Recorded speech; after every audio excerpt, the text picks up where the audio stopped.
Back on Inside Tennessee, John North with a question to the Republicans running for Knox County Circuit Court clerk. Gentlemen, some of you have touched on this a little bit, but let's be a little bit more specific. In terms of staffing that exists there now, what changes would you envision making? Big, little, nothing at all, and go into that a little more. Bo, let's start with you and then we'll work our way down. Certainly. So, you know, there's over 60 employees in the office now, and payroll is a little over $2 million. You know, I've actually been working with, through what I do professionally, the County Officials Association of Tennessee, which deals with circuit court clerks. So I've actually been consulting several of the other circuit court clerks across the state. They've been giving me internal control policies and procedures to review for how they operate their office and what their staffing needs are. One of the biggest things that they encourage is, you know, cross-training staff and making sure that you have backups for everyone inside of that office. As far as saying that I'm going to go in and change the staffing around, let people go, or bring a bunch of new people in, I believe that the right thing to do is to go into the office and give everyone the opportunity to prove why they're in the position they are while we review what they do and how they do it. And again, I've had commitments from other circuit court clerks across the state to come into this office if I'm fortunate enough to be elected and to help us do that. It's part of my networking and resources that I've had access to. Mr. Ridings? I agree with Bo on the staffing in general. My idea is to go in, evaluate the staff, find out where my strengths and weaknesses are.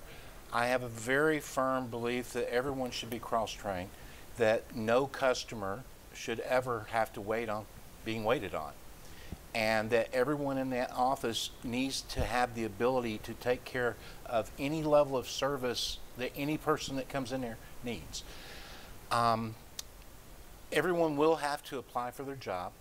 I want to know where they're at, why they're at, should they be somewhere else, how comfortable are you with where you've been put, and there may be some adjustment as to the locations of them, but I'm hoping to maintain at least most of the staffing. Now, I want to also implement online filing. Online filing will cause a few bodies to be changed because of the lack of need, and we're hoping that, you know, attrition, retirement, etc. will take care of that for it. Mr. Smith? Well, this is a forte of mine because my business right now deals with HR solutions and employee benefits and things of that nature. So we're inside workplaces helping people with their employee situations. And so one of the most dangerous things you can do is say, oh, when we're going to go in and we're going to automatically let go of people. That's not a good business management promise to make, and it's a bad business decision. So what you do is you go in and you get time to get to know the folks. You evaluate, you do an interview process, but not an interview process to see, well, do you get to keep your job or not? Because there are some really great ladies that work in that office, and they'll know nuances that we won't know, so we want to keep as many of the good people there as possible.